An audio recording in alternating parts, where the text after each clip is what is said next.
Aunty یہ آپ کے لیے ہے۔ سائم نے سوٹ خود صفیہ کو پیش کیا۔ بشریٰ کا دل کھل اٹھا تھا۔ صفیہ بھی مسکرا اٹھی۔ کل میں نے جو کچھ بھی کہا مجھے نہیں کہنا چاہیے تھا۔ کوئی بات نہیں بیٹا، جو ہو جاتا ہے، تم بھی بیٹے جیسے ہو۔ داماد نادم تھا تو وہ کیوں دل بڑا نہ کرتی۔ کھانا وہیں کھایا گیا، ماحول خوشگوار ہو گیا۔ راستے میں بشریٰ نے مسکرا کر سائم کا شکریہ کہا اور قصہ ختم ہو گیا۔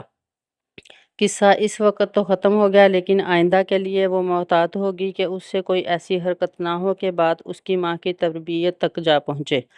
پھر وقت کے ساتھ اندازہ ہوا کہ وہ کتنی بھی محتاط ہو جاتی، سائم کو اپنا غصہ نکالنے کے لیے امی آسان ہدف لگتی، جن کو کبھی فون کر کے تو کبھی بنفس نفیس جا کر سنانا اس کی عادت بنتی چلی گئی۔ وہ سسرال کی طرف کی کمی بیشی کا غصہ بھی انہی پہ اتارتا اور بشریٰ کی طرف سے ہونے والی کمی کوتاہی کا بھی۔ صفیہ تو صوفی منش انسان تھی، سمجھ گئیں کہ داماد میں لاکھ گن سہی مگر یہی ایک خامی ہے کہ وہ غصے میں آپے سے باہر ہو جاتا ہے۔ لیکن فروا اور فرحاد کے دل میں اتنے برے ہوئے کہ وہ سائم سے ایک طرف ہو گئے۔ رشتوں میں فاصلے بڑھ گئے۔ صفیہ دونوں فریقین کے مابین ایک پل کا کام دیتی، سائم کے الفاظ کا وزن دھوتی اور فروا اور فرحاد کے دل صاف کرنے کی کوشش کرتی۔ سائم کو داماد ہونے کی وجہ سے لگتا کہ وہ ان کا سرپرست بن بیٹھا ہے اور ان کی زندگیوں کے فیصلے میں ان کی شرکت ضروری ہے۔ اسی لیے جب سسرال میں بنا اس سے پوچھے کوئی کام ہوتا تو اسے بے حد برا لگتا اور ہدف صفیہ ہی ہوتی، جو اس کی کڑوی کسیلی باتیں سر جھکائے سنتی رہتی۔ کچھ اسے یہ بھی لگتا کہ جو بیٹی والے ہوں انہیں داماد کے ہاتھوں ہتک اٹھانا ہی پڑتی ہے۔ ان کا سر داماد کے آگے جھکے ہی رہنا بہتر ہوتا ہے، تبھی داماد کی اہمیت واضح ہوتی ہے۔ دانین کی پیدائش پہ دینے دلانے کے معاملات پہ بھی سائم کو کمی بیشی لگی تو صفیہ کو جتا دیا۔ بشریٰ کو دیکھ کر صفیہ پھیکا سا مسکرا دیں کہ وہ دل برا مت کریں، جو کمی تھی ہفتے میں پوری کر دی۔ لیکن بشریٰ کا دل میاں کے اس رویے سے مکدر ہو گیا۔ فرحاد کی شادی پہ بارات کے پہنچنے پہ گاڑیوں کی پارکنگ کا کچھ مسئلہ بن گیا تو بھی غصے میں سائم نے ساس کو ہی باتیں سنائیں۔ بشریٰ ڈھنگ سے شادی بھی نہیں نمٹا سکی۔ امی کی اڑی اڑی رنگت دیکھ کر اس کا دل کیا کہ سائم کی گردن اڑا دے، یہ تو ہو ہی نہیں سکتا، لیکن رخصتی سے وہ سیدھا گھر چلی گئی تھی۔ سائم کے تب ہاتھ پیر پھول گئے اور لگا بیگم کو منانے، لیکن بشریٰ کمرہ بند کر کے روتی رہی۔ فرحاد منانے آیا کہ میری دو ہی تو بہنیں ہیں، خوشی کا موقع ہے، جانے دو۔ تب وہ بھائی کی خوشی کے لیے ساتھ چلی گئی، لیکن دل تو برا ہو گیا نا کہ اکلوتے بھائی کی شادی میں کیا اتنی سی بات پہ ہنگامہ کرنا ضروری تھا۔ فروا کو ایک کمپنی میں نوکری مل گئی تھی، آنا جانا وین پہ ہی تھا، جو سب سے آخر میں اسے اتارتی تھی۔ یوں اکثر وہ عشاء کے بعد ہی گھر لوٹتی۔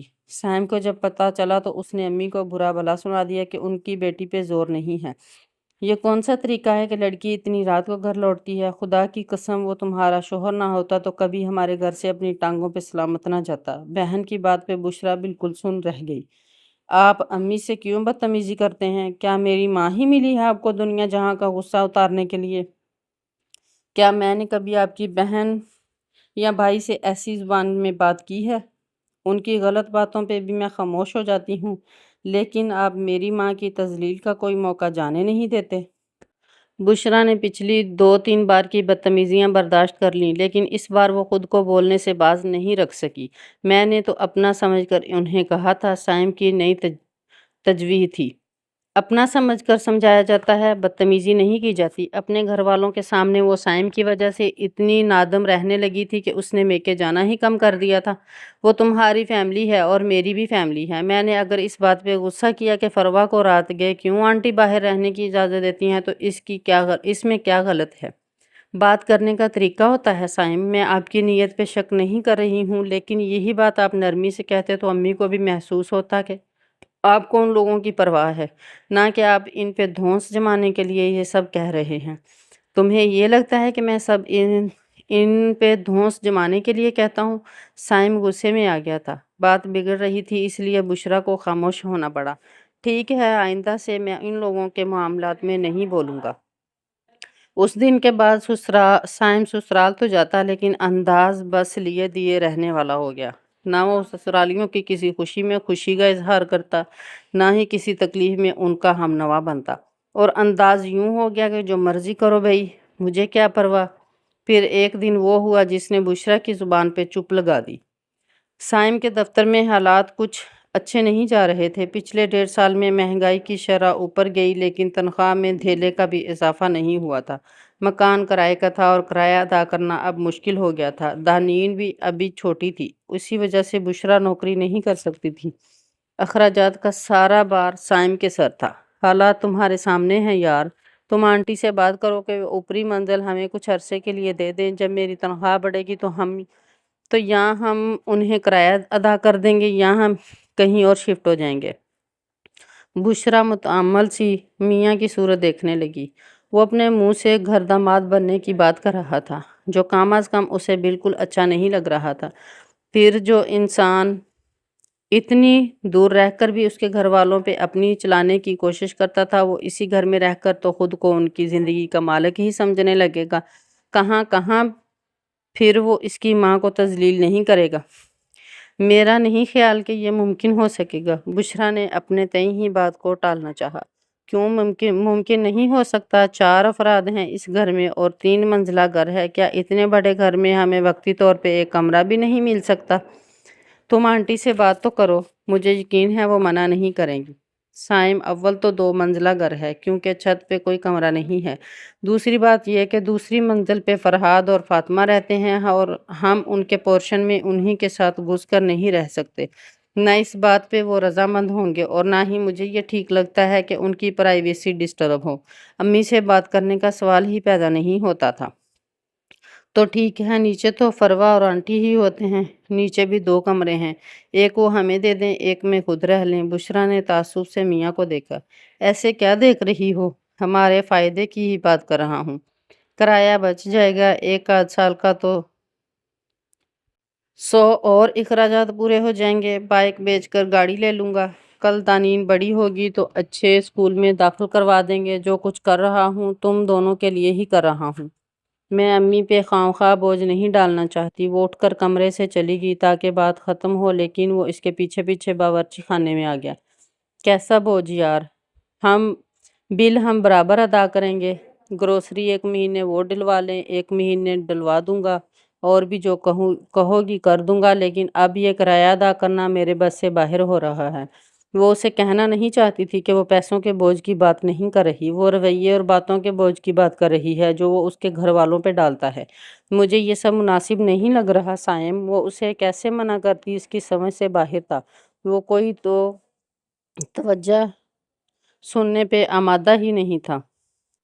اس میں نامناسب کیا ہے؟ فرحاد اس گھر میں بنا کرایہ دیے رہ رہا ہے، اس کے باپ کا گھر ہے۔ فروا بھی اپنا پورا حق جتاتی ہے۔ وہ گھر تمہارے باپ کا بھی تو ہے نا، جس پہ تمہارا بھی پورا حق ہے۔ اگر وہ دونوں اپنے پورے حق سے رہتے ہیں تو تم کیوں نہیں رہ سکتی؟ بشریٰ چپ رہی۔ ہمارے حالات اچھے نہیں جا رہے، اسی لیے کہہ رہا ہوں کہ اپنا حق استعمال کرو۔ اس میں غلط کیا ہے؟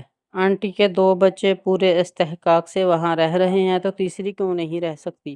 مجبوری ہے تو ہی کہہ رہا ہوں، ورنہ کسی کو شوق نہیں ہوتا سسرال کے در پہ پڑے رہنے کا۔ بشریٰ خاموش رہی۔ اگر تم بات نہیں کر سکتی تو بتا دو، میں بات کر لوں گا۔ بشریٰ کی سانس رک گئی۔ وہ کیسے بات کرے گا وہ جانتی تھی، اسے روکنا ممکن نہ تھا، اسی لیے بشریٰ کو حامی بھرنا پڑی۔ ٹھیک ہے، میں بات کروں گی امی سے۔ نہ چاہتے ہوئے بھی اسے کہنا پڑا۔ سائم نے گہرا سانس لے کر اس کا شانہ تھپکا۔ یہ تمہارا حق ہے بشریٰ، اور اپنا حق لیتے ہوئے جھجکنا نہیں چاہیے۔ بشریٰ کی آنکھیں بھر آئیں۔ اس میں ہمیشہ سے اپنی ماں جائیوں کی نسبت زیادہ خودداری رہی تھی۔ شادی سے قبل وہ ماں سے کچھ مانگتے ہوئے 100 بار سوچتی تھی۔ اسکول کالج کے لیے رقم بھی چاہیے ہوتی تو کتنی دیر خود کو منانے میں لگ جاتا کہ بول دو بشریٰ۔ بعض دفعہ بالکل ہمت نہ جتا پاتی اور بعض دفعہ بڑی شرمساری سے ہو کر کہہ دیتی۔ اسے اپنا ہی حق مانگتے شرم محسوس ہوتی تھی، اور اب سائم کیسے اسے منہ پھاڑ کر گھر میں رہنے کی بات کرنے کا کہہ رہا تھا۔ اتنی ڈھیر ہمت وہ کیسے پیدا کرے گی وہ نہیں جانتی تھی کہ لیکن محض سائم کو روکنے کے لیے اس نے حامی بھر لی تھی۔ اس نے امی سے کئی بار فون پہ یہ بات کرنے کی کوشش کی کہ سامنے وہ ان سے یہ سب نہیں کہہ سکتی تھی، لیکن اسے 2-3 بار بات شروع کر کے خود ٹال دینے پہ احساس ہوا کہ یہ بات تو وہ ماں سے فون تک پہ تک پہ بھی نہیں کر سکتی تھی جو سائم اسے ان کے منہ پہ کرنے کا کہہ رہا تھا۔ ان دنوں یوں بھی فروا گھر میں کافی تبدیلیاں کروا رہی تھی، نیا فرنیچر خرید رہی تھی، رنگ روغن کروا رہی تھی، کارپیٹ پردے بدلوا رہی تھی۔ جب وہ گھر کو اتنی محبت سے سجا رہی تھی تو بھلا اپنا سجا سجایا گھر وہ پلیٹ میں رکھ کر اسے کیوں پیش کرتی؟ اس نے بات کرنے کا ارادہ ہی ملتوی کر دیا۔ تم نے اب تک بات نہیں کی؟ فروا گھر کی ڈیکوریشن اپنے طریقے سے کروا رہی ہے سائم، وہاں ہماری اور ہمارے سامان کی کوئی جگہ نہیں ہے۔ وہ بے بسی سے میاں کو دیکھنے لگی۔ یہی تو میں کہتا ہوں کہ وہ جو دل میں آئے کرتی ہے کہ اس کا گھر ہے اور تم ایسے بنتی ہو جیسے پرایا گھر ہو۔ اب وہ کیا کہتی کہ بیٹیاں بیاہی جائیں تو پرائی ہوئی ہو جاتی ہیں، پھر میکے اور گھر پہ ان کا حق جتانا عجیب ہی لگتا ہے۔ فروا کی بات اور تھی۔ وہ بن بیاہی تھی، اسی لیے یہ سب کر سکتی تھی۔ تم رہنے دو، تم سے یہ کام ہونا ہی نہیں تھا۔ میں آنٹی سے بات کرتا ہوں۔ سائم غصے سے گھر سے نکلا۔ بشرا اسے روکنے کے لیے بھاگی لیکن تب تک وہ نکل چکا تھا۔ دانین رو رہی تھی، وہ واپس اندر کی طرف بھاگی، دل سوکھے پتے کی طرح کانپ رہا تھا۔ دانین کو گود میں لیا اور اسی طرح چادر اوڑھے وہ سائم کے پیچھے لپکی تھی۔ جب وہ گھر میں داخل ہوئی تو امی لاؤنج میں سر جھکائے کسی مجرم کی طرح کھڑی تھی اور سائم وہاں کھڑا کہہ رہا تھا، اگر آپ کے باقی بچے اس گھر میں رہ سکتے ہیں تو بشرا کیوں نہیں؟ انکل کے گھر پہ اس کا بھی اتنا ہی حق ہے۔ میرے حالات اتنے برے نہ چل رہے ہوتے تو میں بھی کبھی یہ بات نہ کہتا۔ دانین اس کی گود میں ہی سو چکی تھی اور وہ اسے لیے وہیں دروازے میں ٹھہر گئی۔ بیٹا میں سب سے مشورہ کر کے ہی جواب دے سکتی ہوں، تم کچھ دن انتظار کر لو، امی بے بسی سے نظریں جھکائے کہہ رہی تھی۔ داماد کے سامنے ان کا سر اور نظریں ہمیشہ جھکی ہوئی ہی ہوتی تھی تاکہ ان کی بیٹی ان کے ساتھ سر اٹھا کر جی سکے۔ بشرا کے آنسو بہنے لگے۔ آپ اس گھر کی بڑی ہیں، فیصلہ کریں اور سب کو سنا دیں، مشورے کی بھلا ضرورت ہی کیا ہے؟ سائم بھائی، امی فرحاد سے بات کیے بنا کوئی فیصلہ نہیں کر سکتی، وہ اس گھر کا مرد ہے، ابو کے بعد اب وہی سرپرست ہے، اس سے پوچھے بنا اتنا بڑا فیصلہ کیسے لیا جا سکتا ہے؟ فروا مزاج کی تیز کی وجہ سے اگلے پہ بھی وہ تیزی دکھا جاتی۔ تبھی دانین کسمسا کر کچھ روئی تو سب کی نظریں دروازے میں کھڑی بشرا پہ پڑیں۔ تم بھی آ جاؤ اور کوئی تمہاری بھی فرمائش ہے تو کہہ دو، فروا نے تنزن کہا تو صفیہ نے اسے ٹوکا، بہن سے ایسے بات مت کرو۔ کیوں امی؟ اسے بھی تو کہنے دیں، یہ ہو نہیں سکتا کہ اس کے علم میں لائے بنا سائم بھائی نے یہ سب کہا ہو۔ صاف ظاہر تھا کہ فروا کو برا لگا تھا۔ تمہیں کیوں اتنا برا لگ رہا ہے؟ یہ گھر تمہارے باپ کا ہے تو اس کے بھی باپ کا ہے، بیٹی کو جہیز کی چند چیزیں تھما دینے سے اس کا حق ختم نہیں ہو جاتا۔ سائم نے غصے سے فروا کو دیکھا۔ بالکل اس کے باپ کا ہے یہ گھر، جب چاہے آئے رہے، کوئی روک ٹوک نہیں، لیکن یہ اب ہماری ذمہ داری نہیں ہے۔ ہم اسے بیاہ چکے ہیں، یہ آپ کی ذمہ داری ہے، آپ کا کام ہے اسے بنیادی سہولیات مہیا کرنا، نہ کہ اسے لے کر ہمارے ہاں چلے آنا کہ ہم اس کے ساتھ آپ کی ذمہ داریاں پوری کریں۔ تم سے کون کہہ رہا ہے ذمہ داریاں اٹھانے کو؟ ہم اس گھر میں اپنا حق چاہتے ہیں، بشرا کا جو حق ہے وہ اسے مل جائے گا جب یہ گھر اپنے وارثوں میں تقسیم ہوگا، لیکن امی کی زندگی میں ایسا نہیں ہوگا۔ فروا دو بدو جواب دینے سے کبھی نہیں ہچکچائی تھی۔ فروا خاموش ہو جاؤ اور یہاں سے جاؤ، صفیہ نے اسے اندر دھکیلنا چاہا۔ یہاں سے چلی جاؤ تاکہ آپ انہیں یہاں آنے کی اجازت دے دیں، ہمیں اب یہاں آنے کا شوق بھی نہیں ہے۔ اتنی باتیں سننے کے بعد کون کافر یہاں آنا پسند کرے گا؟ اپنا سمجھ کر ایک بات کی تھی، لیکن آپ لوگوں نے جتا دیا کہ مشکل وقت میں کوئی اپنا نہیں ہوتا، اور ہوں میں نکما کھٹو جو اپنی بیوی کی ذمہ داری پوری نہیں کر سکتا، تو رکھو اسے یہیں پہ، جب میں اس قابل ہو جاؤں گا کہ اس کے اخراجات اٹھا سکوں تو اسے لے جاؤں گا۔ سائم غصے سے نکل گیا۔ صفیہ اسے روکنے بڑھی تو فروا نے روک لیا۔ بشرا تو ہونک بنی سب کچھ دیکھ رہی تھی۔ تمہیں ضرورت ہی کیا تھی یہ سب بکواس کرنے کی؟ فروا، 1000 بار کہا ہے کہ ہر جگہ زبان نہیں کھولنی چاہیے، بہنوئی ہے تمہارا، کوئی رشتے کا لحاظ کر لیتی۔ امی نے فروا پہ سارا غصہ اتارا۔ آپ ساس ہیں اس کی، وہ کتنا لحاظ کرتا ہے رشتے کا؟ ٹھیک ہی تو کہہ رہا تھا وہ، ابھی ان کے حالات کچھ تنگ ہیں، کچھ وقت یہاں رہ لیں گے تو کیا قیامت آ جائے گی؟ تم اور فرحاد نہیں رہتے، یہ بھی اس گھر کی بیٹی ہے، اس کا بھی حق ہے۔ صفیہ ہنوز داماد کی طرفداری کر رہی تھی۔ اس بیٹی کو بیاہ چکی ہیں آپ، اب کیا اس کا پورا خاندان پالیں گی؟ بشرا کی آنکھوں سے آنسو ٹپک پڑے۔ اس کی زندگی بھر کی خودداری اس دن ختم ہو گئی تھی۔ شوہر اور بہن نے مل کر اس کی عزت نفس کا جنازہ نکال دیا تھا۔ تم اب یہاں رہو گی کہ اپنے میاں کے پاس جاؤ گی؟ کیونکہ وہ تو صاف کہہ گیا کہ وہ اب تمہیں نہیں لے کر جا سکتا، نہ ہی تمہارا خرچہ اٹھا سکتا ہے۔ بشریٰ پلٹی کہ اسے گھر جانا تھا۔ جیسے بھی حالات ہیں میں اسے سائم رکھتا وہ رہ لیتی، لیکن اپنے گھر وہ کسی قیمت پہ نہیں چھوڑنا چاہتی تھی۔ بشریٰ رکو بیٹا، میں تمہارے ساتھ چلتی ہوں، سائم سے بات کرتی ہوں، میں اپنا کمرہ خالی کر دیتی ہوں، تم لوگ میرے کمرے میں شفٹ ہو جانا اور سامان ممٹی میں رکھوا لینا، بہت جگہ ہے وہاں۔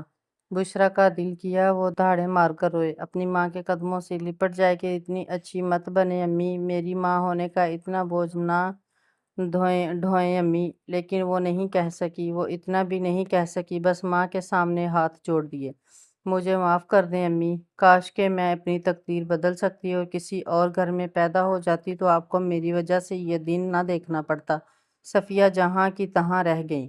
بشریٰ آنسو صاف کر کے تیزی سے گھر سے نکل گئی، صفیہ سے اسے روکا تک نہیں گیا، وہ تو اس کے الفاظ ہی سن کر رہ گئی تھی۔ گھر پہنچ کر اس نے سارے کام آنسو پیتے ہوئے نپٹائے، دل پہ اتنا بوجھ تھا جیسے پھٹ جائے گا۔ سائم منہ پھلائے ٹی وی دیکھتا رہا۔ ہم گھر تبدیل کر لیتے ہیں، کوئی کم کرائے کا گھر دیکھتے ہیں۔ وہ کھانے کے بعد بالکل نارمل تھا۔ بشریٰ نے کوئی رد عمل نہ دیا، بس معمول کے کام نمٹاتی رہی۔ وہ دن اسی طرح گزر گئے۔ امی سے وہ اس قدر پشیمان تھی کہ ان کی کال اٹھا کر بات کرنے کی ہمت تک نہ ہوئی۔ سائم نے 2 دن میں نیا گھر تلاش کر لیا تھا۔ رات وہ اسے تفصیل بتا رہا تھا، جسے سننے میں اسے کوئی دلچسپی نہیں تھی۔ وہ غائب دماغی سے دانین کو دیکھ رہی تھی، اس کا ڈائپر بدل رہی تھی۔ کل سے پیکنگ شروع کر دو، پھر ہفتہ ہی ہے ہمارے پاس۔ آخری جملہ اس نے سنا اور سر ہلا دیا۔ اچھا ہی تھا کہ گھر امی کے گھر سے دور مل رہا تھا، نہ ہر وقت کا آنا جانا ہوتا، نہ ہر وقت کی چکھ چکھ رہتی۔ اب کیا مہینہ ایسے ہی منہ بنائے رکھو گی تم اور تمہاری امی؟ اس کی بات پہ وہ اپنے خیالات سے چونکی۔ آپ امی سے ملے ہیں؟ میرا اوزاروں کا ڈبہ ان کی طرف پڑا تھا، وہ لینے ہی گیا تھا، وہ بھی ایسے ہی منہ لٹکائے بیٹھی تھیں، تمہاری طرح جیسے کوئی مر گیا ہو۔ کسی کا دل دکھا ہو تو کیا وہ ہنس کر دکھائے، ایسے بن جائے جیسے کچھ ہوا ہی نہیں۔ ایسا کیا ہو گیا ہے؟ ایک بات تھی کر دی، وہ نہیں پوری کر سکیں، بات ختم۔ بات اتنی آسانی سے ختم ہو جاتی ہے کیا؟ جو دل دکھے ہیں وہ اتنی آسانی سے جڑ جاتے ہیں؟ تو کیا پھانسی چڑھا دیں گی مجھے؟ حق ہی مانگا تھا، اس پہ اتنا صدمہ لگا ہے، ماں بیٹی کو جیسے جائیدادیں نام کروانے کا مطالبہ کر دیا۔